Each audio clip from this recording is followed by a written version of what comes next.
এখানে দিনের মেহনতের দরকার আছে না নাই? সারা পৃথিবীতে দাওয়াত ও তাবলীগের পবিত্র মেহনতের কাজ চলছে।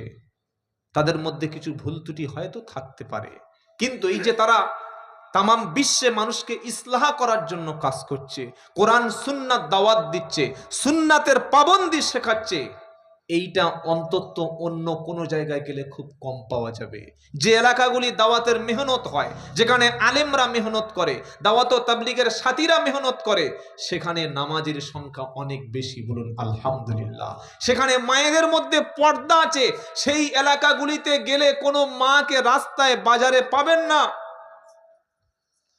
আর অন্যান্য জায়গায় বলতে হবে না, সব এমনি রাস্তার বাইরে বার হয়ে চলে আসবে। কথা বুঝেছেন? তাই পশ্চিম বাংলাবাসীর জন্য একটা সৌভাগ্য হলো, প্রায় ৩০-৩২ বছর পরে হুগলি জেলার পুইনানে একটা বিশ্ব ইজতেমা চলছে। আলহামদুলিল্লাহ বলেন। অনেকে সেখানে যাচ্ছেন বা আগামীতে যাবেন। যারা যাওয়ার প্রস্তুতি নিয়েছেন, আমরা যারা সেখানে যাব, নিজের নফস যাতে সংশোধন হয়, আমল সংশোধন হয়, আমি কিছু শিখতে পারি, কিছু জানতে পারি, এই উদ্দেশ্য করে যাব, বলুন ইনশাআল্লাহ। সারা বিশ্ব থেকে হাজার হাজার কোটি কোটি মানুষ সেখানে একত্রিত হচ্ছে। সেখানে সাদা নাই, কালো নাই, জ্ঞানী নাই, পয়সাওয়ালা নাই, একই প্যান্ডেলের নিচে, একই সামিয়ানার নিচে সকলে মাথায় কাপড় বালিশ দিয়ে শুয়ে আছে। এর নাম হচ্ছে ইসলাম, বলুন সুবহানাল্লাহ। যারা যাব সেখানে আমরা আমাদের ভাইদের প্রতি যেন ইকরাম করতে পারি, ভাইদের প্রতি যেন একটু সংশোধন করতে, ভাইদের প্রতি যেন রহম করতে পারি। কোনো ভাই যদি সেখানে বিপদে পড়ে, সেখানে তো কোটি কোটি মানুষ, প্রায় অনেক মানুষ চলেই গিয়েছে, জানেন তো আপনারা। সেখানে যাওয়ার পরে মানুষের কষ্ট যেন না দিই। একজন মুমিনকে কষ্ট দেয়া হচ্ছে কবিরা গুনাহ, কোনো প্রতিবেশীকে কষ্ট দেওয়া কবিরা গুনাহ। আমরা সাহাবাদের জিন্দেগি থেকে কি শিখেছি? সাহাবারা সবচাইতে বেশি ছিল মানুষকে দুঃখ কষ্ট দেওয়া থেকে বিরত থাকতো। আজকের আমরা, আপনারা দেখেছেন, এই কলকাতায় যে একটা 7ই ডিসেম্বর একটা ওই মানে আমাদের হিন্দু ভাইদের গীতা পাঠ অনুষ্ঠান হয়েছিল, ওই 5 লাখ হিন্দুরা এসেছিল তাদের কথা অনুযায়ী, হিন্দু ভাইদের। সেখানে একজন প্যাটিস বিক্রেতাকে মেরে কান ধরে উঠবোস করে তাকে প্যাটিস ছড়িয়ে দেওয়া হয়েছে, দেখেছেন না আপনারা? কিন্তু বিশ্ব ইজতেমা, বিশ্বের মুসলমানদের একটা ইসলাহি মজলিস, কোটি কোটি মানুষ সেখানে আসবে, হাজার হাজার হিন্দু ভাই সেখানে গিয়ে ব্যবসা করছে। ইসলামও বলে নাই, কোনো মুসলমান বলবে না যে তুমি হিন্দু ভাই কেন এখানে এসছো, বার হয়ে যাও, বলবো না। এর নাম হচ্ছে ইসলাম, বলুন সুবহানাল্লাহ। একজন ব্যক্তি ঠান্ডায় শুয়ে আছে, আর একজন তার শরীরে একটা কাপড় দিয়ে দিল। একজন ফজরে তাহাজ্জুদে উঠতে পারছে না, তাকে তাহাজ্জুদের নামাজে জাগিয়ে তুলে দিলাম। এর নাম হচ্ছে দাওয়াত ও তাবলীগের পবিত্র মেহনত, বলুন সুবহানাল্লাহ। সেখানে এমন কিছু কাজ যারা যাবেন যেন না করি, ইসলাম এবং মুসলমানের বদনাম হয়। এই যে বিশ্ব ইজতেমাটা হচ্ছে না, এ নিয়ে আমাদের পশ্চিম বাংলার মিডিয়াগুলি, সাম্প্রদায়িক মিডিয়াগুলি, 2 পয়সার সাংবাদিকগুলি হাঁ করে বসে আছে যে কোনো একটা দুর্ঘটনা, কোনো একটা বিশৃঙ্খলা দেখবে আর ওটাকেই ভাইরাল করবে। দেখো জেহাদি মুসলমানরা সব এক জায়গায় হয়ে এরা কি সর্বনাশ করছে ইসলামের নামে। সেজন্য আমরা যারা যাব খুব সাবধানে, যেগুলো সেখানকার প্রশাসন যে রেস্ট্রিকশন, যেগুলো নিষেধ করবে, সেগুলো থেকে বিরত থাকব। আমরা সেখানে আল্লাহর সন্তুষ্টির জন্য যাব, বলুন ইনশাআল্লাহ। সেখানে কিছু নিতে যাব না, সেখানে আল্লাহ যেন রাজি হয়, এই উদ্দেশ্য আমরা যাব, বলুন ইনশাআল্লাহ। গাড়ি পার্কিং থেকে শুরু করে সব বিষয়ের উপরে এলাকা ভিত্তিক যে সমস্ত মার্কাজগুলো আছে তাদের সঙ্গে যোগাযোগ করে, আমির সাহেবদের সাথে মাশওয়ারা করে সাবধানে যাবেন। রাস্তায় যেতে যেতে অনেক মুসলমানদের তো একটু অভ্যাস আছে, কি বুঝলেন, কোন একটা জায়গায় যখন মিছিল হয়, কলকাতায় জীবনে টুই মারা যায় না, কলকাতায় গিয়ে নারায়ে তাকবীর, তো বাড়ির পাশে মসজিদ কোনদিন তাকবীর দেন, রাস্তায় কলকাতায় তাকবীর দিচ্ছে কেন? হিন্দুদের উত্তেজিত করার জন্য নাকি? সাবধান, খুব সাবধানে চলাফেরা করতে হবে আমাদের। সামনে 2026-এ নির্বাচন। সাম্প্রদায়িক শক্তি যারা বিভেদকামী, তারা মুখিয়ে আছে যে একটা অশান্তির পরিবেশ তৈরি করে বাংলায় দাঙ্গা লাগানোর জন্য। আমরা তাদের উসওয়াতুন হাসানা লিমা কানা ইয়ারজুল্লাহ ওয়াল ইয়াউমিল আখির ওয়া যাকারাল্লাহা কাসীরা। সূরা আহজাব 21 নম্বর পারা 19 নম্বর পৃষ্ঠা 12 নম্বর লাইনের 21 নম্বর আয়াত। আল্লাহ বলছেন লাকাদ কানা লাকুম ফি রাসূলিল্লাহি উসওয়াতুন হাসানা। ও বিশ্বের মানুষ, মুসলমান শোনো, তোমাদের আদর্শ লিডার, তোমরা কাকে ফলো করবে, তোমাদের মডেল কে হবে, তোমাদের আইকন কে হবে, তোমাদের আইডল কে হবে। পৃথিবীর কোনো কবি, কোনো বিশ্বগুরু, পৃথিবীর কেউ তোমাদের নেতা নয়, কেউ তোমাদের মডেল নয়। তোমাদের একজন আইকন, একজন মডেল আছে, একজন আদর্শ মহামানব আছে, তিনি হচ্ছেন মুহাম্মদ সাল্লাল্লাহু আলাইহি সাল্লাম। কারণ তার মধ্যে রয়েছে তোমাদের সবার জন্য আদর্শ। সুবহানাল্লাহ বলে। তিনি স্বামী হিসাবে আদর্শ স্ত্রীদের কাছে। আহা, আজকে আমরা স্বামী বলে দাবি করি, কিন্তু আল্লাহ রসুল পাক সাল্লাল্লাহু আলাইহি ওয়াসাল্লাম স্ত্রীর সঙ্গে যে আচরণ করেছিলেন, সেই আচরণের বহির্ভূত হয়ে গিয়ে আপনি স্বামী হতে পারছেন কিভাবে? রসুল স্বামী হিসাবে আদর্শ, নেতা হিসাবে আদর্শ, ইমাম হিসাবে আদর্শ, রাষ্ট্র নেতা হিসাবে আদর্শ, ভাই হিসাবে আদর্শ, পিতা হিসাবে আদর্শ। সুবহানাল্লাহ।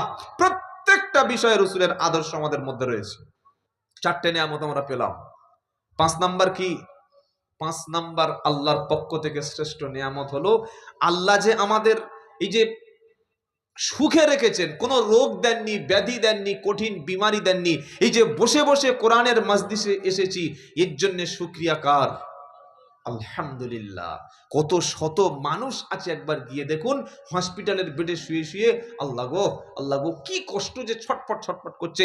ক্যান্সার পেশেন্ট যারা আছে, যাদের কেমো দেওয়া হচ্ছে, একবার গিয়ে ভেবে দেখুন। আল্লাহ যেন এরকম কঠিন রোগ থেকে আমাদের সবার হেফাজত করবেন, আল্লাহুম্মা আমিন। আমাদের ছেলেরা বা মেয়েরা একটু কিছু হয়ে গেলে গলা দড়ি দেবো, বাপের কাছে বাইক চাইছে, বুঝলাম 16 বছর বয়স, ভালো করে গো পড়েনি, আবার বলছে আবার বাইক লাগবে, ডিমান্ড করছে বাইক। বাপ বলছে আরে আমি খেটে খাই, ভ্যান চালাই, তোর বাইক কোথায় পাবো? বলছে বাইক না দিলে গলায় দড়ি দেবো। কি বুঝলেন? বাইক না দিলে বিষ খাবো, ছাদ থেকে ঝাম মেরে মরবো, ওই মেয়েটার বিয়ে না দিলে আমি আত্মহত্যা করবো, ওই ছেলেটার সঙ্গে আমার সম্পর্ক 1.5 বছর রিলেশন, ওর সঙ্গে বিয়ে না দিলে আমি আত্মহত্যা করবো। এরকম বলে না? বলে না? সুইসাইড করে না? এই নিজের জীবনকে হত্যা করে দিচ্ছে, সুইসাইড করছে। আল্লাহ বলছে তুমি যদি আমার যে শ্রেষ্ঠ নিয়ামত তোমাকে দিয়েছি, তোমার ছোট্ট একটা জীবন দিয়েছি, এই জীবনটা দিয়েছি কেন জানো? আল্লাযী খালাকাল মাউতা ওয়াল হায়াতা লিয়াবলুয়াকুম আইয়ুকুম আহসানু আমালা ওয়া হুয়াল আজিজুল। বলেন কোন সূরা এটা? মুলক, একদম 29 পারার প্রথম সূরা, দ্বিতীয় আয়াত। এই সূরাটি যারা পড়বে, বিশেষ করে রাত্রেবেলা পড়ে ঘুমাবেন, কবরের আযাব থেকে আল্লাহ বাঁচিয়ে দেবে। বলুন সুবহানাল্লাহ। কবরের আযাব থেকে বাঁচার জন্য কোনো মুফতি সাহেব, পীর সাহেবের কাজ হবে না। কোনো ইমাম সাহেব গিয়ে কবরের উপর থেকে হেঁটে আসলে আপনার কবর শাস্তি হবে, এরকম কোনো কথা নেই। কিন্তু আপনি যদি রাত্রে ঘুমানোর আগে সূরা মুলক 5 থেকে 7 মিনিট সময় লাগবে, সূরা মুলক যদি তেলাওয়াত করতে করতে ঘুমান, আপনার কবরের আযাব থেকে বাঁচিয়ে নেবেন কে? আল্লাহ। বলুন সুবহানাল্লাহ। তাই রাত্রে ঘুমানোর সময় গান শুনতে শুনতে ঘুমাচ্ছে, কানের কাছে ফোন, ওদিকে হিন্দি গান চলছে, এদিকে ঘুমাচ্ছে, ওই বিড়ি খেতে খেতে ঘুমাচ্ছে, সিগারেট খেতে খেতে ঘুমাচ্ছে, কি বুঝলেন, ওই ফোন করতে করতে, কত রকমের আইটেম। রাত্রে ঘুমাচ্ছে, হাঁটুর উপরে কাপড় নেই, ছোট হাফ প্যান্ট পরে ঘুমাচ্ছে। 2 ছেলের বাপ এখনো হাফ প্যান্ট পরে রাস্তায় চলছে, 2 ছেলের মা এখনো মাথায় কাপড় নেই, রাত্রে এশার নামাজ না পড়ে ঘুমাচ্ছে, রাত্রে কোরআন না তেলাওয়াত করে ঘুমাচ্ছে। আরে আমি রাত্রে যখন ঘুমাতে যাচ্ছি, আমি তো বললাম আল্লাহুম্মা বিইসমিকা আমুতু ওয়া আহইয়া। কি ভাই, বলি কি বলি না? আরে বলছেন না কেন? আল্লাহ তোমার নাম নিয়ে শুয়ে পড়লাম, মরলেও তোমার নামে, আর বাঁচলে যদি ঘুম থেকে উঠি তো তোমার নামে। তাহলে তোমার শেষ রাত হতে পারে না? এটা তো শেষ রাত হতে পারে। তাহলে আমি চাইবো আমার মৃত্যুটা যেন ইমানের সঙ্গে, ইসলামের সঙ্গে হয়। আমার মৃত্যুর সময় শাস্তি যেন না হয়, আমার মরণের পরে আমার কবরের আযাব যেন না হয়। কবরের আযাব থেকে বাঁচার জন্য যে সূরাটি তেলাওয়াত করব, সূরাটির নাম কি বললাম? সূরা মুলক। আমল করব ইনশাআল্লাহ। আল্লাহ তৌফিক দান করুক। সকলে বলুন আল্লাহুম্মা আমিন। আজকে যে বিষয়ের উপর আলোচনা করব, সেই বিষয়টির নাম হচ্ছে যে সফল ব্যক্তি কারা। কি বললাম? সফল ব্যক্তি কারা। এতক্ষণ যে কথা বললাম, আল্লাহর পক্ষ থেকে, আল্লাহর পক্ষ থেকে যে নিয়ামতগুলো, সেগুলো আপনাদের একটু স্মরণ করে দিলাম, যে আল্লাহ আমাদেরকে কি কি নিয়ামত দিয়েছেন, কি কি নিয়ামত দিয়েছেন। এবার আসছি সফল ব্যক্তি কারা।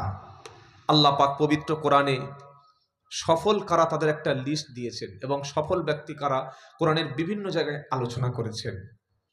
আচ্ছা, আপনাদের এলাকায় যে লোকটার 2টো ছেলে, 1টা মেয়ে, 2টো ছেলে সব ভালো চাকরি করে, মেয়েটাও একটা ভালো ডাক্তারের সঙ্গে বিয়ে হয়ে গেছে, আর দুই ছেলে এক মেয়ের বাবা যিনি তিনি দুবার হজও করে এসছেন, মসজিদের সেক্রেটারি, বিবিও অত্যন্ত ধার্মিক, অত্যন্ত পরেশগার।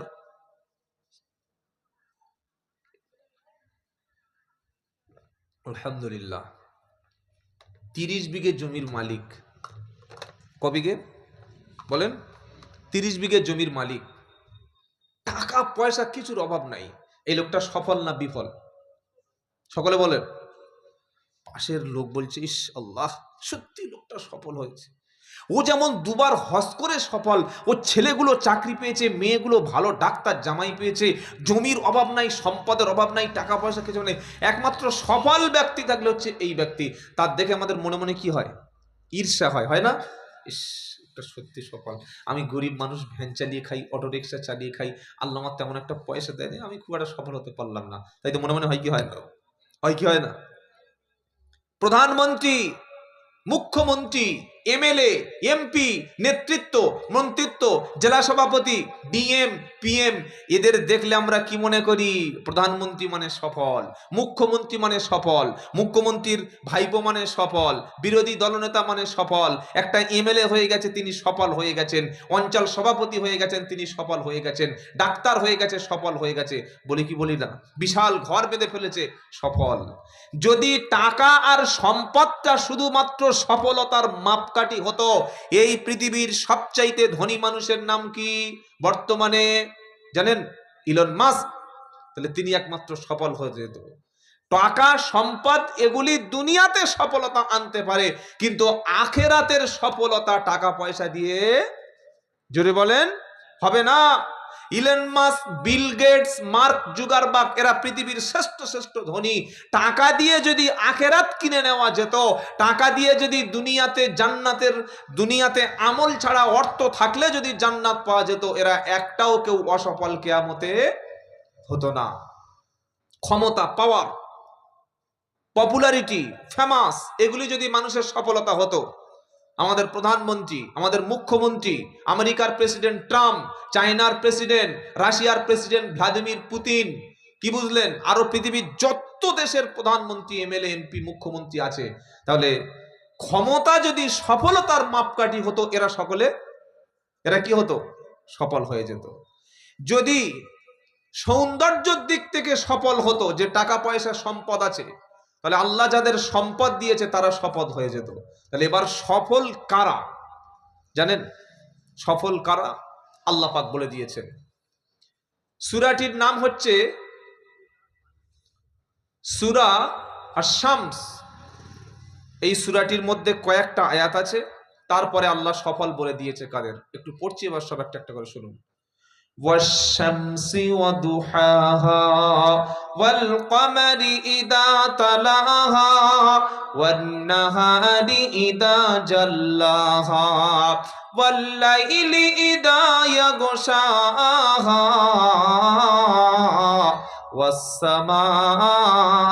والسماء وما بناها والأرض وما طحاها ونفس وما سواها فألهمها ফুজুরহা ওয়া তাকওয়াহা।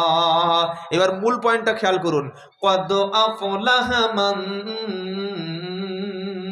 যাক্কাহা। সুবহানাল্লাহ, সুবহানাল্লাহ। আল্লাহ বলছেন সফল কারা? 30 পারা সূরা শামসের মধ্যে 8টা বস্তুর কসম করেছেন আল্লাহ। সুবহানাল্লাহ, সুবহানাল্লাহ। আচ্ছা, আমরা কসম করি না? বাজারে মাল বিক্রি করছে, বাগানের বেগুন 50 টাকা কেজি, কাস্টমার বলছে ভালো, বলে ভালো মানে ঘরের মাল। আল্লাহর কসম ভাই, একদম ঘর থেকে তুলে এনেছি, বাগান থেকে, সার টার কিচ্ছু নাই, কিন্তু এত সার দিয়েছে খেলে ডায়রিয়া হয়ে যাবে। কসম খেয়ে নিল। আমরা কসম কখন করি? কোন জিনিসকে সত্য প্রমাণ করার জন্য কসম করি। ছেলের বাপ মেয়ে দেখতে এসে বলছে, মেয়েটার নাম কি? বলছে বিলকিস খাতুন। পড়াশোনা বলে এইচএস, কোরআন শরীফ বলে 19 বার খতম। খতম 19 বার খতম। আহা, রমজানের রোজা বললে করে না কাজা, মোবাইল বললে না মোবাইল ছোঁয়ে না, কিন্তু মোবাইলে ফোন করে। কি বুঝলেন? খুব ভালো। বলে এত কোয়ালিটি, বললে বিখ্যাত মেয়ে। বললে কত ভালো মেয়ে, বলছে আল্লাহর কসম করে বলছে এই বিলকিসের মতো মেয়ে মালতীপুর নাই। ছেলের বাপ বিশ্বাস করলো, কসম খেয়েছে যেহেতু মেয়ের বাপ। বিয়ের পরে দেখছে সর্বনাশ, 1 ঘন্টা বয়ফ্রেন্ড ছিল, নামাজ জানে না, কোরআন পড়তে পারে না। বললে বেই তুমি বললে কোরআন খতম, বলছে না পড়েই খতম। না পড়ে খতম, কোনো মানে হলো বলুন দেখি? এই যে কসম খেলো মেয়েটাকে ভালো বানানোর জন্য, হ্যাঁ বানা বলেন। আমরা কসম করি কখন দুনিয়ার কোনো বস্তুর মান বাড়ানোর জন্যে, আর আল্লাহ কসম খেয়েছে, সুবহানাল্লাহ বলেন। আল্লাহর কসম আমাদের কসম সমান। আল্লাহ কটা বস্তুর কসম খাচ্ছে দেখেন, ওয়াশ-শামসি ওয়া দুহাহা। আল্লাহ বলছেন সূর্যের কসম, ওই সূর্য যখন সকালবেলা উঠে প্রভাত দেয়, সুবহানাল্লাহ বলবেন না? প্রথমে সূর্যের কসম করছে আল্লাহ। ওয়াল, কি হলো গো, ব্যাটারি শেষ?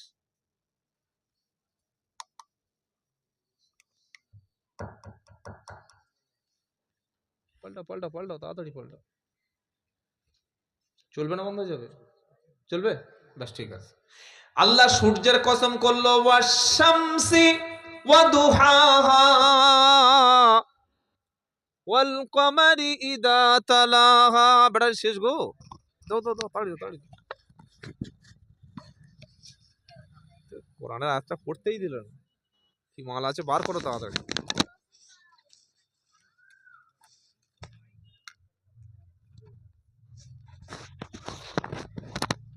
ঠিক আছে ঠিক আছে, লাইট জ্বলছে, লাইট জ্বলছে, হ্যাঁ হ্যাঁ জ্বলছে। দাও ভাই দাও দাও, হ্যাঁ ঠিক আছে, চলছে চলছে, লাইটটা জ্বালিয়ে দিন। Hello hello.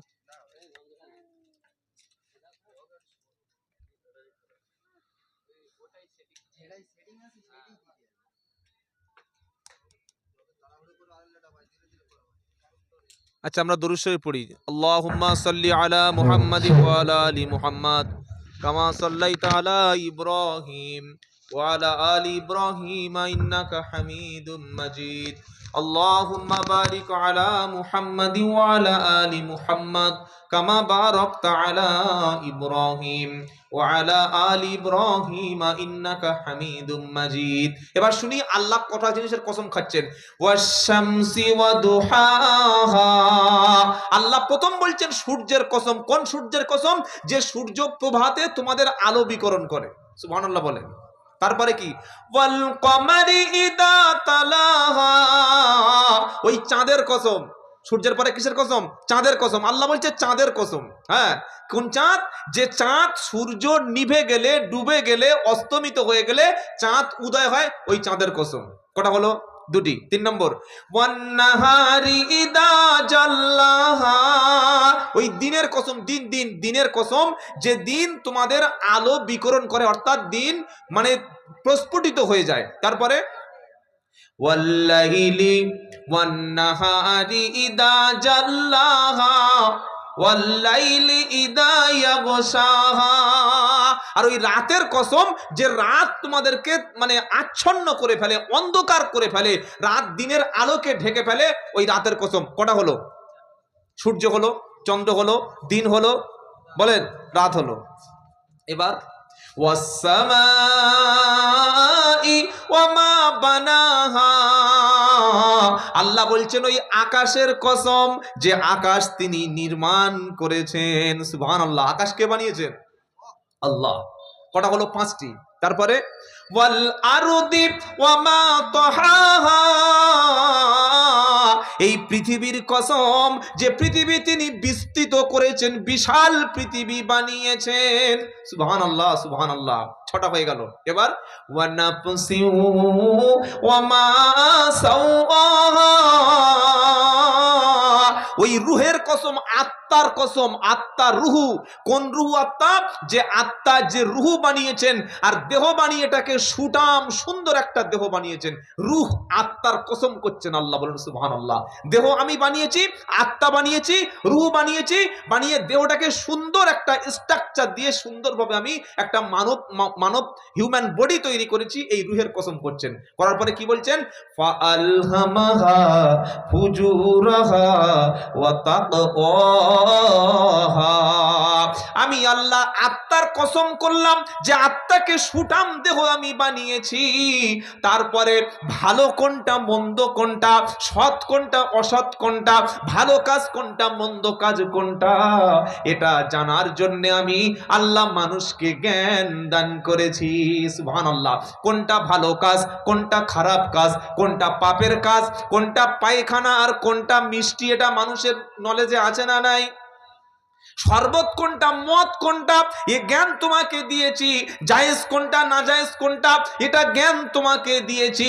কোনটা শুকরের মাংস আর কোনটা গরুর মাংস, এইটুকু বোধ বুদ্ধি তোমার দিয়েছি।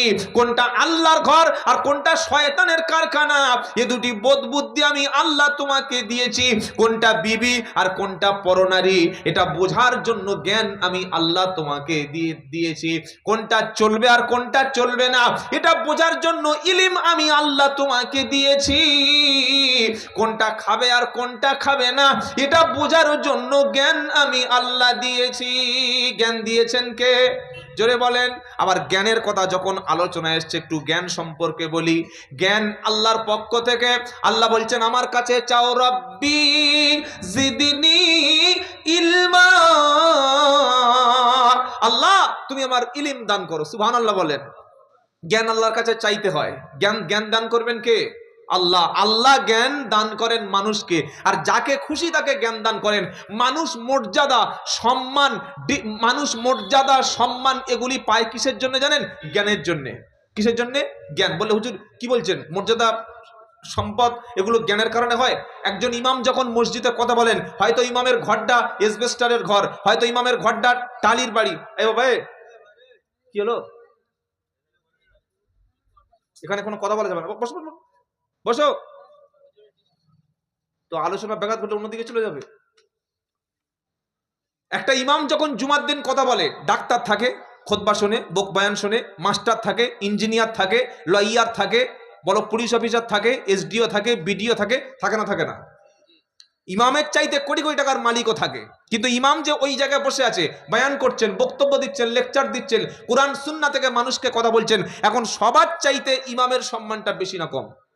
কেন বেশি? ইমাম যখন বয়ান করছে, জুমার দিনে মেম্বারে খুতবা দিচ্ছেন, খুতবার সময় কথা বলা জায়েজ না। কেউ বলতে পারেন ইমাম সাহেব চুপ, এই কথাটা বলবেন না, এটা বলার রাইট, এটা বলার অধিকার কারো নাই। এখানে টাকাওয়ালা আছে, পয়সাওয়ালা আছে, ডিগ্রিওয়ালা আছে, সম্মান আছে, অনেক ব্যক্তিত্ব আছে, কিন্তু আলেম যেহেতু জ্ঞানী, তিনি জ্ঞান অর্জন করেছেন, তিনি এডুকেটেড কিংবা তিনি কোয়ালিফাই করেছেন, এজন্য ওই আলেমের সামনে বা জ্ঞানী ব্যক্তির সামনে অন্য কাউকে কথা বলা যাবে না। এটা কিসের দ্বারা সম্ভব হলো? জ্ঞান দ্বারা। জ্ঞান মানুষকে সম্মান, মানুষকে মর্যাদা উপরে তোলে। আল্লাহ বলছেন ওয়াল্লাযীনা উতুল ইলমা দারাজাত। সূরা মুজাদালা 28 নম্বর পারা 20 নম্বর একদম 2 নম্বর পৃষ্ঠার এই শেষের দিকের আয়াতটা আছে। আল্লাহ বলছেন মর্যাদা, সম্মান তোমাদের জ্ঞানের দ্বারাই বাড়ে। আমি আল্লাহ তাকে মর্যাদা দান করেছি যাকে আমি জ্ঞান দিয়েছি। সুবহানাল্লাহ, সুবহানাল্লাহ। জ্ঞান যার দিয়েছে, সম্মান আল্লাহ তাকে বাড়িয়ে দেবে। একটা ওই দুম্বা, উট, ভেড়া চারানো রাখাল, তার সম্মান আছে আমাদের এলাকায়? আছে? হ্যাঁ, রাখাল, গরুর রাখাল, ছাগল, ওর কি বুদ্ধি আছে, ওর কি জ্ঞান আছে? কিন্তু আল্লাহ বলছেন আমি একজন ওই দুম্বা, বকরি চারানোর রাখালকে আমি জ্ঞান দিয়েছিলাম। কালো, দেখতে খুব একটা মানে সুন্দর নয়, কিন্তু জ্ঞানী। আর এত জ্ঞান এত বেশি, সেই জ্ঞানের কারণে আল্লাহ তাআলা তার কথাগুলি কোরআনুল কারীমের মধ্যে তিনি কোট করে দিয়েছেন। সুবহানাল্লাহ বিহামদিহি সুবহানাল আযীম। বলুন তো সেই লোকটার নাম কি? লুকমান। ওয়ালাকাদ আতাইনা লুকমানাল হিকমা। সূরা লুকমানে আল্লাহ বলছেন আমি লুকমানকে জ্ঞান দান করেছি, হিকমত দান করেছি। জ্ঞান হলো আল্লাহর পক্ষ থেকে শ্রেষ্ঠ বড় একটা নেয়ামত। বলুন সুবহানাল্লাহ। আবার আল্লাহ আমাদের নবীকে জ্ঞানের কথা বলে বলছেন ওয়ালা ইনিত اتبعت أهواءهم بعد الذي جاءك من العلم ما لك من الله من ولي ولا نصير। সূরা বাকারা প্রথম নম্বর পারা, সূরা বাকারা 120 নম্বর আয়াত। আল্লাহ বলছেন, নবী আমার পক্ষ থেকে তোমার কাছে যে জ্ঞান গিয়েছে, আমার পক্ষ থেকে তুমি যে ইলম প্রাপ্ত হয়েছে নবী, এই জ্ঞান যাওয়ার পরে তুমি যদি জেহালাতের অনুসরণ করো, তুমি নিজের খেয়াল খুশির অনুসরণ যদি করো, তাহলে কিয়ামতের দিন আমার পক্ষ থেকে কোনো সাহায্যকারী পাবে না। আমি যে জ্ঞান দিয়েছি এই জ্ঞানটা তোমাকে মেনে চলতে হবে। সুবহানাল্লাহ, সুবহানাল্লাহ বিহামদিহি, সুবহানাল্লাহিল আযীম। আবার হযরত ইব্রাহিম আলাইহিস সালাম, তিনি তো জ্ঞানী, তার বাপ কি ছিলেন? মূর্তি পূজা করতেন। কার বাপ? নবী ইব্রাহিম আলাইহিস সালামের বাপ। কি নাম? আজর। ইতিহাসে বা তার আসল নাম হচ্ছে তারিখ, কিন্তু যেহেতু তার পেশা ছিল মূর্তি নির্মাণ করা, মূর্তি তিনি তৈরি করতেন, এজন্য তাকে বলা হতো আজর। ইব্রাহিম নবী বলছেন, ওয়া ইদ ক্বালা ইব্রাহিম লিআবিহি আযারা আতাত্তাখিদু আসনামান আলিহা ইন্নী আরাকা ওয়া কওমাকা ফি দালালিম নবীন। এটা সূরা আনআমের মধ্যে আল্লাহ বলছেন, ইব্রাহিম নবী বলছে, আমার পিতা আমি দেখতে পাচ্ছি তুমি এবং তোমার পুরো গোষ্ঠী, তোমার কমিউনিটি, পুরো সোসাইটি কেন এই বিভ্রান্তের মধ্যে আছো, কেন এদেরকে মাবুদ বলে তুমি মেনে নিচ্ছ। আমি দেখতে পাচ্ছি তোমরা পরিষ্কার গোমরাহির মধ্যে আছো। তিনি কি দিয়ে দেখেছিলেন? চশমা দিয়ে না, কি দিয়ে? জ্ঞান দিয়ে। কোন জ্ঞান? যেটা আল্লাহর পক্ষ থেকে নবী ইব্রাহিমকে দেয়া হয়েছিল। কিন্তু সেই ইলম, সেই নবুয়াতের জ্ঞান, সেই রিসালাতের জ্ঞান, আল্লাহর পক্ষ থেকে ওহির জ্ঞান, যে জ্ঞানটা কিন্তু ইব্রাহিম নবীর বাপের ছিল না। আমাদের অনেকের জ্ঞানের কথা বলে, তুই বেশি বুঝে গেছিস, কদিনের ছেলে, তুই কোথায় পড়াশোনা করেছিস? আমার বাপ দাদা ভুল করেছে, আমার দাদু ভুল করে চলে গেছে, সারা জীবন সবে বরাতে কবরে লাইট জ্বালিয়ে এসছে, হালুয়া রুটি খেয়ে এসছে, সবে বরাতে কি বললেন এসব করে এসছে, মরে গেলে 40-এর খানা, 3 দিনের খানা, 10 দিনের মিলাদ পড়ে এসছে, বুঝলেন? আর আলেম পড়াশোনা করে ইলমের কথা বলছে, বলেছে এসব নাই, দান সদকা করো, কোরআন আল্লাহর কাছে করো, তুমি এসব কি করছো? বলছে না, বাপ দাদা ভুল করে গেছে, 14 পুরুষ ভুল করে গেছে, এখনকার হুজুরা বেশি বুঝে গেছে। এসব কথা বলে কি বলে না? বাপ দাদা ভুল করতে পারে। ইব্রাহিম নবী বাপ তো আব্বা তো ভুল করেছেন, অবশ্যই ভুল করেছেন। এবার ইব্রাহিম আলাইহিস সালাম তার আব্বার চোখে আঙ্গুল দিয়ে, জ্ঞানের চোখ দিয়ে বলছেন, শোনো আব্বা, তুমি যে কাজটা করছো, তোমার পুরো গ্রামের মানুষ যে কাজটা করছে, এক আল্লাহকে ছেড়ে দিয়ে আর এরকম মাবুদ তৈরি করে বিক্রি করে তাদের কাছে সাহায্য চাওয়া, এটা ইন্নী আরাকা ওয়া কওমাকা, আমি দেখতে পাচ্ছি তুমি এবং তোমার পুরো কওম ফি যালালিম মুবিন, প্রকাশ্য গোমরা পথভ্রষ্ট বিভ্রান্তের মধ্যে আছো আব্বা, এগুলো ছেড়ে দাও, এগুলো করো না। এটা বলার পর ইব্রাহিম নবী বলছে, কি বলছে?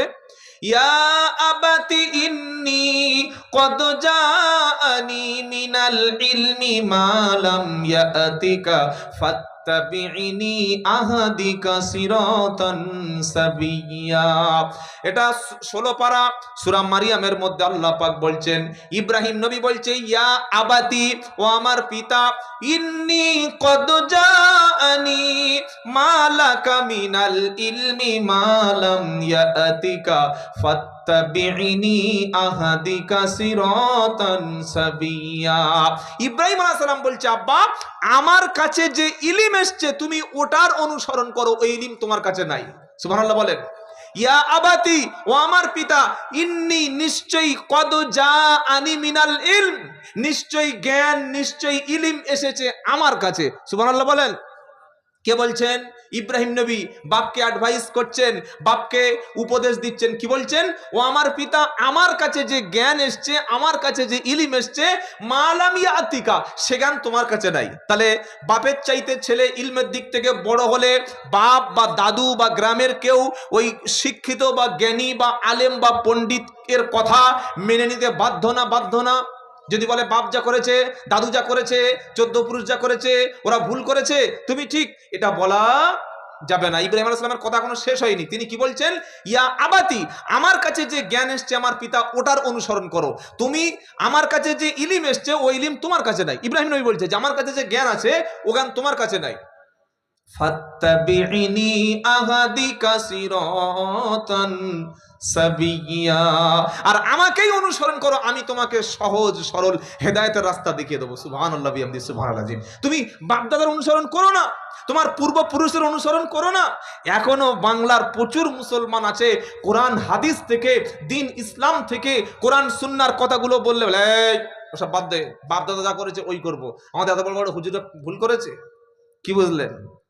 এত বড় বড় পীর সাহেবরা সব ভুল করেছে, এত বড় বড় মুরব্বী, আরে ভাই আল্লাহর কোরআনের কথা আলেম ওলামারা কোরআন মানবে না, বলছে না বাপ দাদা যা করে তাই করবো। তোমার বাপ দাদা তো ভুল করতে পারে।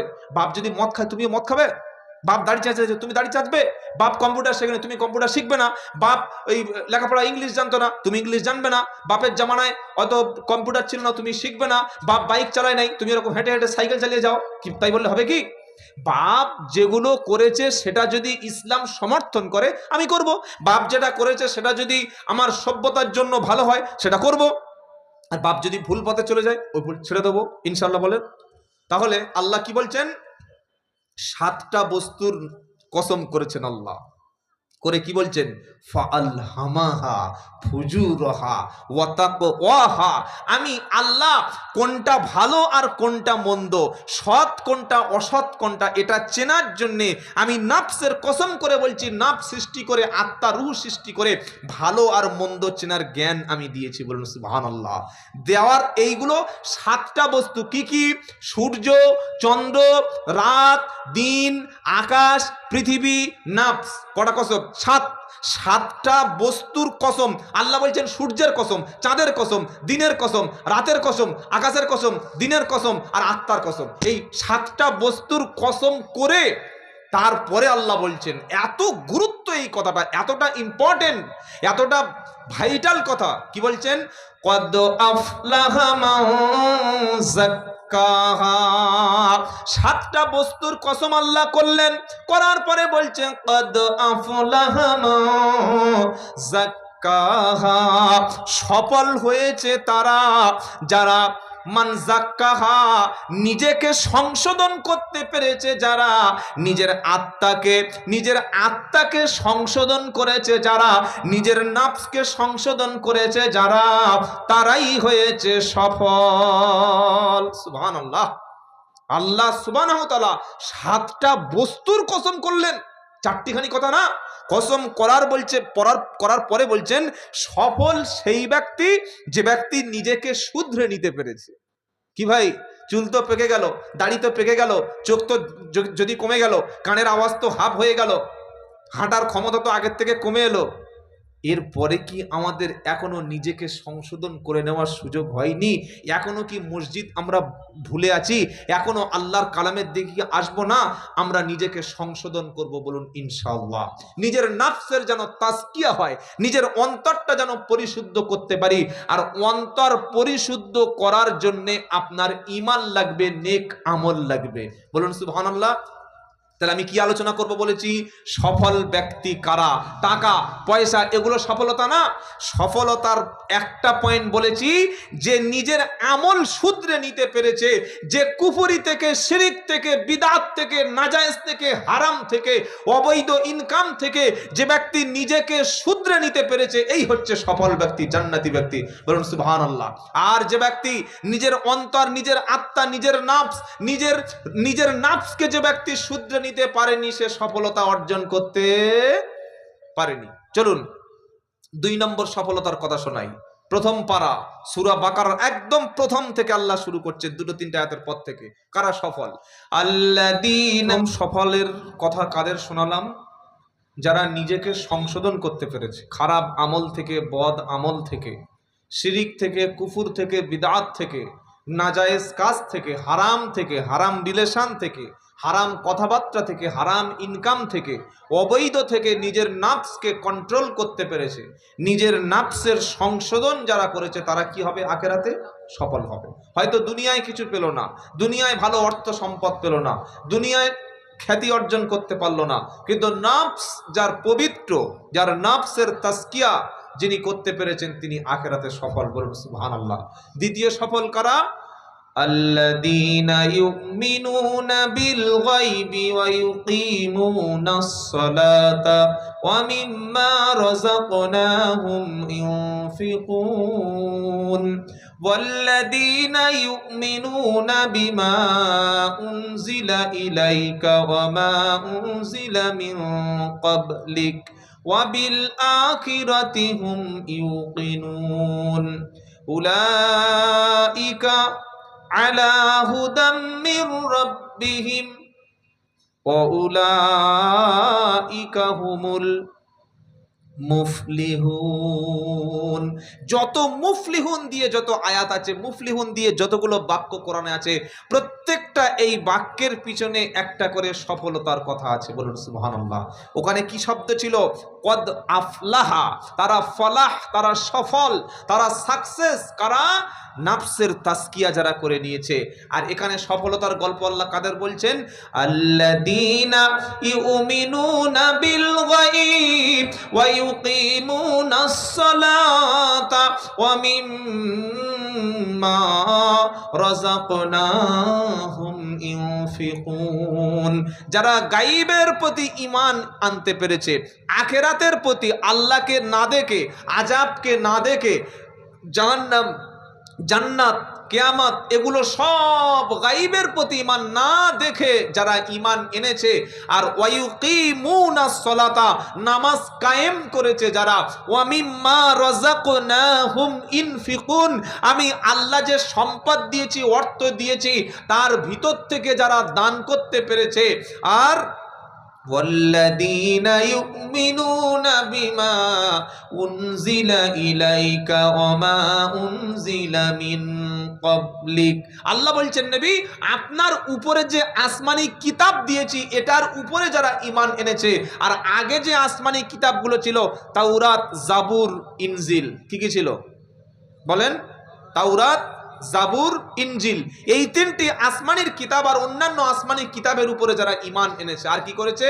ওয়াবিল আখিরাতি হুম ইউকিনুন, আর আখিরাতের প্রতি ইয়াকিন করেছে, পরিপূর্ণ বিশ্বাস করেছে যারা। এখানে কি কি কাজ? এক নম্বর, আল্লাহকে না দেখে, আখিরাতকে না দেখে, পরকালের উপরে, গায়বের প্রতি ঈমান। দু নম্বর, নামাজ কায়েম করেছে। তিন নম্বর, অর্থ সম্পদ থেকে যারা আল্লাহ রাস্তায় খরচ করেছে। আর আপনার উপরে আসমানি কিতাব কোরআনের উপরে ঈমান এনেছে, আগের যত আসমানি কিতাব ছিল তার উপরে ঈমান এনেছে যারা, আখিরাতের প্রতি ইয়াকিন রেখেছে যারা, তারা কি? তার পরের পৃষ্ঠা আল্লাহ বলছে, উলাইকা আলা হুদাম মির রাব্বিহিম ওয়া উলাইকা হুমুল মুফলিহুন। সুবহানাল্লাহ, সুবহানাল্লাহ। ওরাই আছে হেদায়েতের উপরে, ওরা আছে, আর ওরাই হচ্ছে প্রকৃত সফল কাম। সুবহানাল্লাহ বলবেন না? তাহলে সফল হওয়ার জন্য কি লাগবে?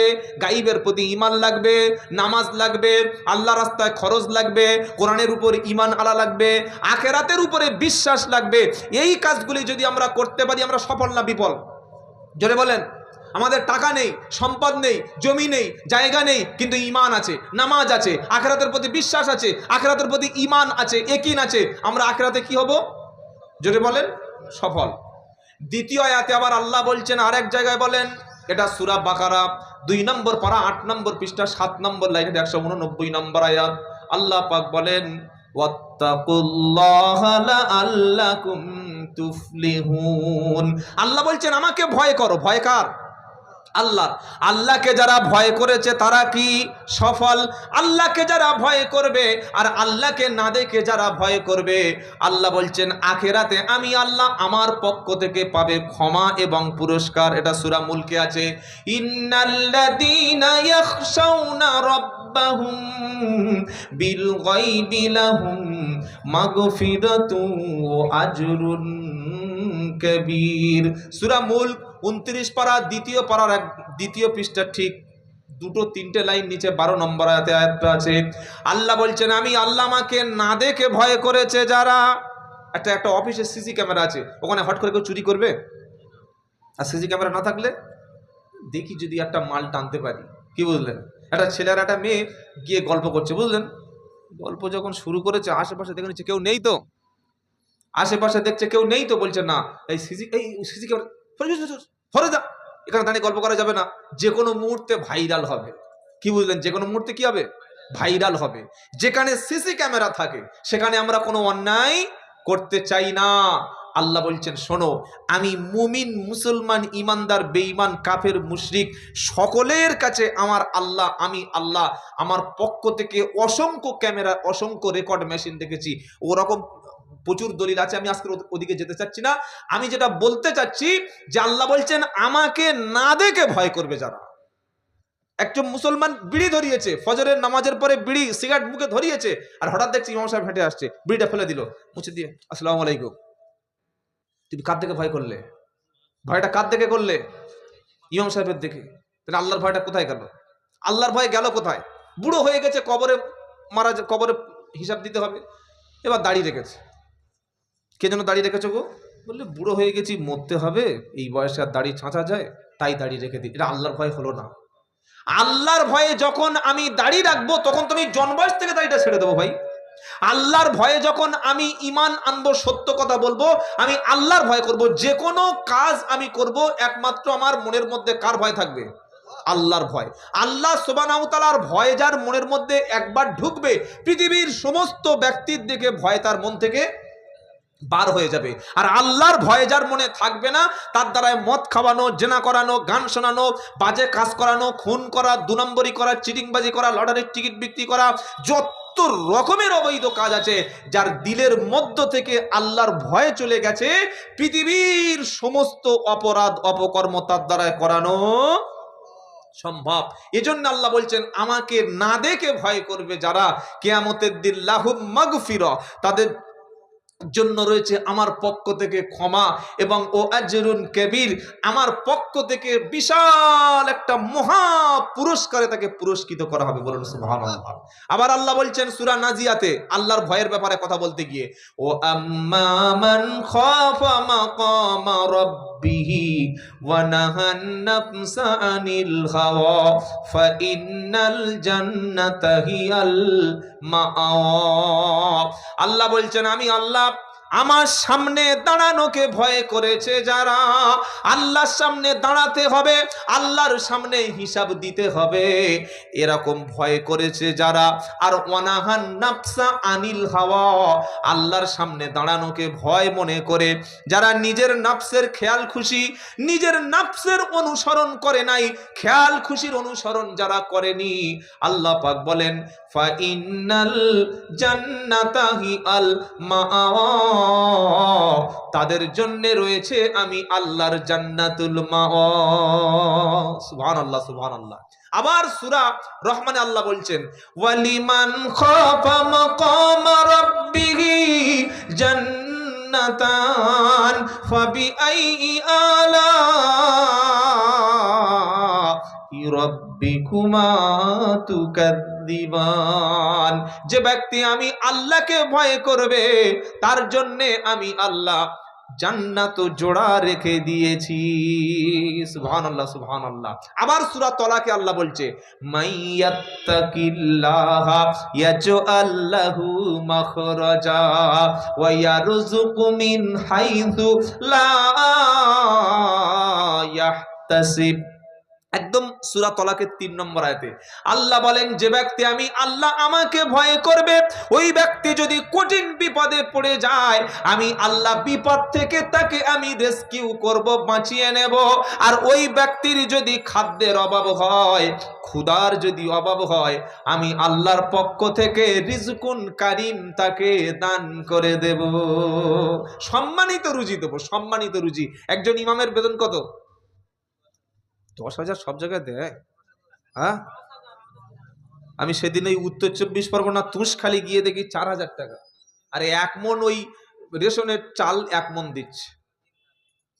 ইমাম সাহেব বলতে বলতে লোকটা কেঁদে ফেলেছে, খুব অসহায় লোক। আর ইমামরা সবচাইতে ভালো অসহায় লোক হয়, কি বুঝলেন? কেউ যদি গালাগালি করে আল্লাহ হেদায়েত করে দাও, নাকি আল্লাহর পাশ ফেলে দাও বলে কোনোদিন? দোয়া করে। সকালবেলা ইমাম সাহেব বাড়িতে পড়াশোনার জন্য ডেকেছে, একটু আসতে দেরি করেছে। কি করো, কোথায় থাকো? ইমাম সাহেব গিয়ে পড়াশোনা হয়ে গেছে। ইমাম সাহেব যদি আরবি থেকে বদদোয়া করে দেয়, ও ধরতে পারবো তো আমিন আমিন করবে। কি তাই ইমাম সাহেব বলছে, আল্লাহ ছেলেগুলোর সুখে রেখে দিও, মেয়েগুলোর ভালো রেখে দিও, ব্যবসায় বরকত দিও। সুবহানাল্লাহ বলেন। তার নাম ইমাম। টাইলস বসানো মসজিদ, পাথরের মসজিদ, 4,000 টাকা, 5,000 টাকা। সেক্রেটারি সাহেব বলছে ইমাম সাহেব বলছে, ভাই মাইনেটা বাড়াও, 4 বছর তো হয়ে গেল, 2021 থেকে আছি। বললে হাতে টাকা নাই। আর ওই ঈদের দিন হিসাব দিচ্ছে, এবছর 2024-25 আমাদের ক্যাশে 19,77,572 টাকা 79 পয়সা আছে। তো এটা কি আসমান থেকে নাজিল হলো? হ্যাঁ, ক্যাশ বাক্সে টাকা থাকবে আর ইমামের বেতন বাড়াবে না। আল্লাহর কাছে জবাবদিহি করতে হবে। বর্তমান যা বাজার, বর্তমান যা দ্রব্য মূল্য, একজন ইমামের মিনিমাম 10,000 টাকা ছাড়া তার পিছনে নামাজটা খুব কঠিন হয়ে যাবে। মনে রেখে দেবেন, হিসাব দিতে হবে। না গরিব, আরে একটা মহল্লায় তো 200 লোক বাস করে, তো 200 লোক তো 100 টাকা করে দিলে ওখানে তো 20,000 টাকা হয়ে গেল। কি হবে না মাসে? আপনি যদি মাসে একটা ইমামকে 100 টাকা না দিতে পারবেন, তা আপনি কিসের মুসলমান দাবি করেন? আপনার চায়ের দোকানে বসলে 50 টাকা, বিড়ি খেতে খেতে 20-30 টাকা উঠে চলে যায়। একটা ছেলেকে হাত খরচ দিতে হয় দিনে 50 টাকা, স্কুলে গেলে একটা মেয়ে কলেজে গেলে 200 টাকা হাত খরচ দিতে হয়। আর একটা মসজিদে ইমামের জন্য আমি 100 টাকা দিতে পারবো না? প্রত্যেকে ইমামের উপরে, আলেমদের উপরে ইনসাফ করবেন। অনেক মাদ্রাসার হাফেজরা বাড়িতে এসে বাচ্চা পড়ায়, 10 জন 20 জন বাচ্চা পড়ায়। মাসে শেষে বলছে, হাফেজ সাহেব আরবি পড়ে শুনেছি কোরআন বেচে খেতে নাই। কি চিটিং বাজ দেখেছো? ফতোয়া দিচ্ছে কার উপরে? ইমামের উপরে। বলছে, হুজুর শুনেছি আমাদের হুজুররা বলে গেছে কোরআন বেচে খেতে নাই। তুমি কোরআন বেচে খাচ্ছ, তো তুই তুই তুই পড়া না, তুই পড়া, তুই নিজে তো পড়তে পারবি না। একজন আলেমকে ডেকে 1 মাস পড়িয়ে নিয়ে তার বলছে কোরআন বেচে খেতে নাই। কত বড় মুফতি আজম দেখেছ? মুফতি আজম হয়ে গেছে। বাবাজিরা, আল্লাহ ভাইরা, খবরদার, আলেমের মর্যাদা করুন, হাফেজদের সম্মান দান করুন, একজন ইমামের সম্মান দান করুন। একজন আলেম, তাকে বেশি ভালোবাসুন। কুন আলিমান আও মুতাআল্লিমান আও মুস্তামিয়ান আও মুহিব্বান ওয়ালা তাকুনিল খামিসা ফাতুহলিক। আল্লাহর নবী সাল্লাল্লাহু আলাইহি ওয়াসাল্লামের হাদিস, হয় আলেম হও, আলেম না হতে পারলে আলেমের ছাত্র হও, আলেমের ছাত্র না হতে পারলে আলেমের কথা শোনো, আলেমের কথা শোনার সুযোগ না হলে কমপক্ষে আলেমের মহাব্বতটা ধারণ করো, দিলে রাখো। আলেমের মহাব্বত দিলে আছে? সকলে বলুন, আরে বলুন না, যারা আম মানুষ তারা বলুন, আলেমের মহাব্বত দিলে আছে? আচ্ছা সত্যি করে বলুন তো। আলেমের মহাব্বত যদি দিলে থাকে, তাহলে আপনার মেয়ে খুব সুন্দর মাধ্যমিক পাস, উচ্চ মাধ্যমিক পাস, এবার একটা আলেম, মসজিদের ইমাম সাহেব, চাঁদের মতো চেহারা, 5 ফুট 8 ইঞ্চি হাইট, 78 কেজি ওজন, বুকের ছাতিটা 53 ইঞ্চি, বাপের একটা ছেলে, ওই টেলার সেলাই মেশিন করে আর ওই মসজিদ ইমামতি করে, মাসে 12,000 টাকা দেয়। তখন ইমাম সাহেব, বাপ গিয়ে ছেলের আলেম হয়ে এসছে, দেখাশোনা করে বিয়ে হবে, মেয়েটা দেখিয়েছে, পছন্দ হয়ে গেছে। মেয়ের বাপ গোপ পাক দিচ্ছে, কালো গোপ, বুঝলেন, গোপ পাক। ছেলেটা কি করে? বলছে আমার ছেলে ইমাম সাহেব। যেই বলেছে ইমাম সাহেব, যেন আসমান ভেঙে মাথায় পড়ে। কি বললে? ইমাম? ওই মুরজয় করে ইমাম? বললে হ্যাঁ, ইমাম সাহেবের বিয়ে দেব না। আলেমের ভালোবাসে। কি বুঝলেন? আমরা আলেমকে তখন বাড়িতে ডাকি যখন বুড়োকে আর বাঁচানো যাবে না। ইমাম সাহেবের ডাক, কি করে জান বার করতে হয় বার করে দিই, সেই সময় ইমাম সাহেবের ডাকবো। কি বুঝলেন? বাচ্চার মুসলমানি হবে, হুজুর দোয়া মেরে দাও। মুসলমানি কি দোয়া করবে রে? মুসলমানি কি দোয়া আছে বলেন? মুসলমানি কোনো দোয়া আছে যে হুজুর দোয়া করে দাও? কোন সিস্টেমে দোয়াটা করবে বলুন? সেই সময় ইমামকে ডাকি। দেখবেন যখন গ্রামে বিয়ে হয়, কারো পয়সাওয়ালার বাড়িতে যখন বিয়ে হয়, এই কথাগুলো বলতে চাই না কিন্তু পরিস্থিতি আমাদের বাধ্য করে বলতে, যখন পয়সাওয়ালা লোকের বাড়িতে বিয়ে হয়, ওই বিয়েতে সবাই ইনভাইটেশন কার্ড পেলো, সবাই অতিথি হিসাবে, গেস্ট হিসাবে এলো। আর বিয়ের ঠিক দিন সকালবেলা ইমাম সাহেব ফোন করছে, আসসালামু আলাইকুম হুজুর, আমার মেয়ের বিয়ে, দৌড়ে এসে পড়িয়ে দিয়ে যাবে। ইমাম তোমার চাকর? হ্যাঁ, তুই ফোনে দাওয়াত দিয়েছো, পৃথিবীর সব লোকের বাড়িতে গিয়ে দাওয়াত বয়ে দিয়ে আসতে হয়, হয় কি হয় না? সবার বাড়িতে বাড়িতে গেছে, বাইক নিয়ে গেছে, ছেলে পাঠিয়ে দিয়েছে, বউ পাঠিয়ে, ওর বাড়ি থেকে বলে আসবি, না থাকলে বউর কাছে ভালো করে স্পেশাল করে বলে আসবি যেন 3 দিন আগে চলে আসে। আর ইমাম সাহেবের সকালে ফোন করে, হুজুর আমার মেয়ের বিয়ে, কোথায় তুমি বিয়ে পড়াবে? এটা আলেমের সঙ্গে করবেন না, অপমান। ইলমের মর্যাদা হবে। আপনি আলেমের কাছে যাবেন না, আলেম আপনার কাছে আসবে। কোনটা বলুন? আলেমের কাছে আমরা যাব। একটা পুলিশের সঙ্গে পরামর্শ করলে টাকা দিতে হয়, আইনজীবীর সঙ্গে আইনের ব্যাপারে ডিসকাস করলে টাকা দিতে হয়, হয় না? একজন ডাক্তারের সঙ্গে মেডিকেলের ব্যাপারে, স্বাস্থ্যের ব্যাপারে কোনো কনসাল্ট করতে গেলে 1000 টাকা ফিস দিতে হয়। আর ইমাম সাহেবের কাছে, মুফতি সাহেবের কাছে, মৌলভী সাহেবের কাছে সারাদিন ফোন করে, হুজুর এটা কি হবে, ওটা কি হবে, খেতে দেয় না, খালি এটা কি হবে। তাকে কত টাকা দিয়েছি, টাকা না দিতে পারেন অন্তত সম্মানের সঙ্গে তো বলবেন। রাস্তায় হাঁটছে ইমাম সাহেব, হেঁটে হেঁটে জোরের আর 10 মিনিট বাকি আছে, জামাতের 12:55 হয়ে গেছে। ইমাম সাহেব কি হলো, বিড়ি খাচ্ছে বলছে, বলে হুজুর ওই একটা ছাগল কিনেছি, ছাগলের পেটে বাচ্চা কুরবানি হবে, বিড়ি খাচ্চার কথা জিজ্ঞেস করছে। কি ছ্যাঁচড় মাল একবার দেখেছো? কোথায় কি জিজ্ঞেস করতে হয় জানেন না। আলেমকে আমরা সম্মান করব, বলুন ইনশাআল্লাহ।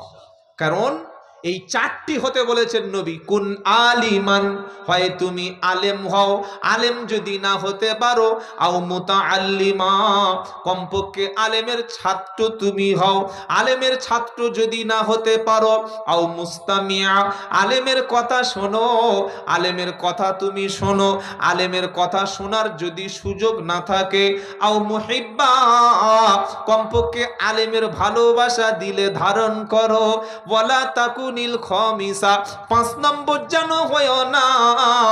5 নম্বর হলে তুমি ফাঁসবে, তোমাকে কেউ বাঁচাতে পারবে না। কথা মনে থাকবে ইনশাআল্লাহ। কোরআন তাহলে কি শোনাচ্ছে? আল্লাহর ভয়ের কথা বলছিলাম। মাইয়াত্তাকিল্লাহা ইয়াজআল লাহু মাখরাজা ওয়া ইয়ারযুকু মিন হাইসু লা ইয়াহতাসিব।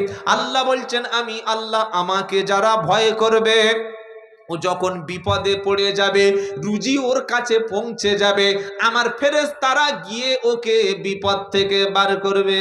বলুন সুবহানাল্লাহ। আল্লাহর দিকে ভয় যারা করবে, আল্লাহ পাক শোনাচ্ছে কিয়ামতের দিন ও জান্নাতে আসার আগে আমি আল্লাহ আমার খোদাভীরু ব্যক্তির জন্য জান্নাতের দরজাটা আগে থেকে খুলে দেব। বললে হুজুর এটা কোথায় ঘোষণা? তো কোরআন শোনাচ্ছে, ওয়াসিকাল্লাযীনা তাকাউ রাব্বাহুম ইলাল জান্নাতি যুমারা হাত্তা ইযা জাউহা ওয়া ফুতিহাত আবওয়াবুহা ওয়া ক্বালা লাহুম খাযানাতুহা সালামুন আলাইকুম তিবতুম ফাদখুলুহা খালিদিন। 24 পারা 5 পৃষ্ঠা, সূরা জুমারের 73 নম্বর আয়াতে আল্লাহ বলেন, আমাকে দেখে ভয় করে যারা, আমার ভয়ে ভীত হয়ে নেক আমল করে যারা, ওরা কিয়ামতের দিন আমি আল্লাহ যেদিন জান্নাতের কাছে আসবে, ফেরেশতারা ওকে ওয়েলকাম জানাতে জানাতে আমার জান্নাতের গেটে নিয়ে আসবে। বলুন সুবহানাল্লাহ। আমার খোদাভীরু মুত্তাকি ব্যক্তি যারা, ওরা যখন আমার জান্নাতের কাছাকাছি আসবে, আর ওয়াফুতিহাত আবওয়াবুহা, আগে থেকে জান্নাতের দরজাগুলি খুলে যাবে। খুলে যাওয়ার পরে তাদের বলা হবে, সালামুন আলাইকুম তিবতুম ফাদখুলুহা খালিদিন, আমার পক্ষ থেকে তোমাদের উপর শান্তি আর শান্তি। জোরে বলুন সুবহানাল্লাহ। আবার যারা আল্লাহর ওলি হবে, ওলি হওয়ার জন্য 2টো আমল লাগবে। 1 নম্বর হচ্ছে ঈমান, 2 নম্বর হচ্ছে আল্লাহর ভয়। সুবহানাল্লাহ বলেন। আল্লাহর ভয় কাকে বলে? আমরা মনে করি, সেটা প্রথমে আমি বসে বলে দিয়েছি, বাপ ওলি ছেলে ওলি, বাপ পীর ছেলে পীর, জামাপ গায়ে দেওয়া পীর, সামনে মাজার নিয়ে বসে আছে বলে পীর সাহেবের বেটা পীর। বন্ধু, কোরআন শুনিয়ে দিচ্ছে ওলি তো তারা, আলা ইন্না আউলিয়া আল্লাহি লা খাউফুন আলাইহিম ওয়ালা হুম ইয়াহজানুন। এটা 11 পারা 15 পৃষ্ঠা, প্রথম লাইনের 62 নম্বর আয়াত, সূরা ইউনূস। আল্লাহ বলছেন, জেনে রাখো নিশ্চয়ই আমার বন্ধু যারা, তাদের কোনো ভয় নাই, তারা চিন্তিত হবে না। বলুন সুবহানাল্লাহ। ওলি কারা? কারা ওলি? কোরআন শুনিয়ে দিচ্ছে ওলির মধ্যে থাকবে দুটো কাজ, ওলির মধ্যে দুটো আমল থাকবে, দুটো কোয়ালিটি থাকবে। কি কি? আল্লাযীনা আমানু ওয়া কানু ইয়াত্তাকুন। ওলি হলো তারা, আমি আল্লাহ আমার উপরে পরিপূর্ণ ঈমান আনবে যারা, আর আমার দিকে ভয় করবে যারা, আমার ওলি হলো তারা। জোরে বলুন সুবহানাল্লাহ। সে মদখোরের ছেলে হতে পারে, কোন নিচু বংশ হতে পারে, রিক্সা চালক ওলি হতে পারে, ভ্যান চালক ওলি হতে পারে, স্কুল মাস্টারও ওলি হতে পারে, একজন জওয়ান ছেলে ওলি হতে পারে। ওলি হওয়ার জন্য পীরের বংশ লাগে না, ওলি হওয়ার জন্য বাড়ির সামনে বিশাল মাজারও লাগে না। কোরআন শোনাচ্ছে ওলি তারা, দুটো আমল করেছে যারা। কি কি? আল্লাযীনা আমানু ওয়া কানু ইয়াত্তাকুন। আমি আল্লাহ আমার উপর পরিপূর্ণ ঈমান আনবে যারা, আর আমি আল্লাহর দিকে সর্বদা ভয় করবে যারা, ওলি হলো তারা। তাদের জন্য সুসংবাদ কি? লাহুমুল বুশরা ফিল হায়াতিদ দুনিয়া ওয়া ফিল আখিরা লা তাবদীলা লিকালিমাতিল্লাহ।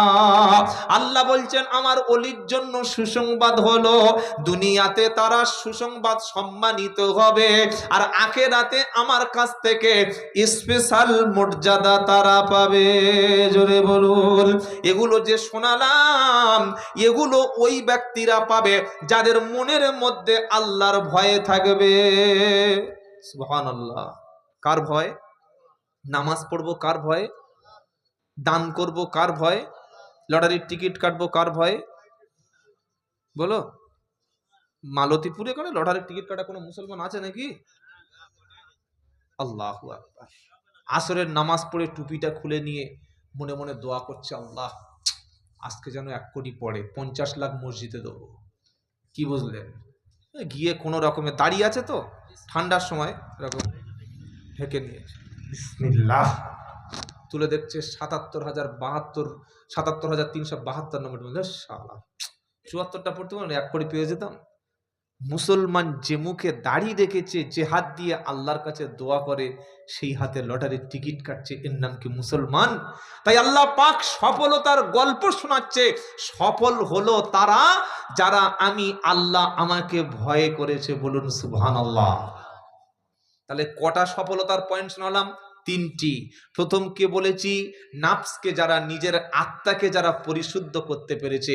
দ্বিতীয় সূরা বাকারার প্রথম থেকে 5টা আমল বলেছি। তৃতীয় কি বলেছি? ওয়াত্তাকুল্লাহা লাআল্লাকুম তুফলিহুন। সূরা বাকারার 189 নম্বর আয়াতে আল্লাহ বলছেন তোমরা আল্লাহকে ভয় করো আর তোমরা সফল কাম হবে। বলুন সুবহানাল্লাহ। তৃতীয় সফল কারা? সূরা আল ইমরান 2য় পারা 4th পারার 2য় পৃষ্ঠার 8 নম্বর লাইনের 104 নম্বর আয়াতে কারা সফল আল্লাহ তাদের গল্প শুনিয়ে দিয়েছে, তাদের কথা শুনিয়ে দিয়েছে। কি বলেছে?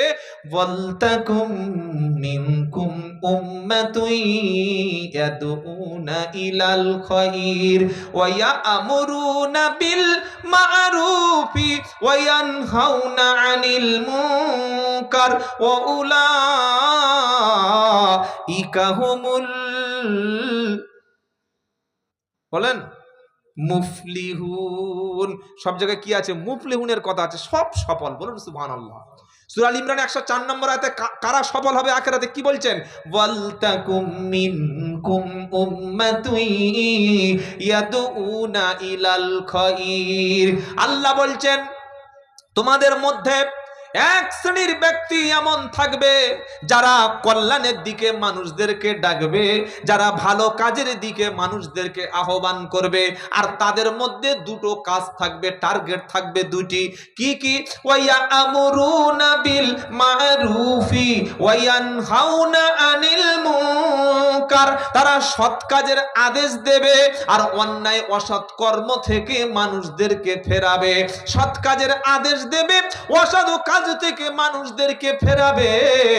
যাদের মধ্যে এই দুটো কাজ থাকবে আল্লাহ বলছেন উলাইকা হুমুল মুফলিহুন, ওরাই হলো প্রকৃত সফল। সুবহানাল্লাহ বলেন। দুটো কাজ, দুটো আমল আমাদের মধ্যে থাকবে ইনশাআল্লাহ। সৎ কাজের আদেশ আর অসৎ কাজের নিষেধ। আবার সূরা আল ইমরানের একটু আগিয়ে গিয়ে 110 নম্বর আয়াতে আবার আল্লাহ বলছেন, কি বলছেন? আমরা মুসলমান, তাই তো বাবা? আর আমরা উম্মতে মুহাম্মাদি, তাই তো? আচ্ছা, আমরা যে উম্মতে মুহাম্মাদি, অন্যান্য উম্মতের চাইতে আমাদের মর্যাদা, আমাদের সম্মান বেশি না, বেশি না কম? কিসের জন্য বেশি জানেন? কুনতুম খায়রা উম্মাতিন উখরিজাত লিন-নাস তা'মুরুনা বিল মা'রুফি ওয়া তানহাউনা আনিল মুনকার।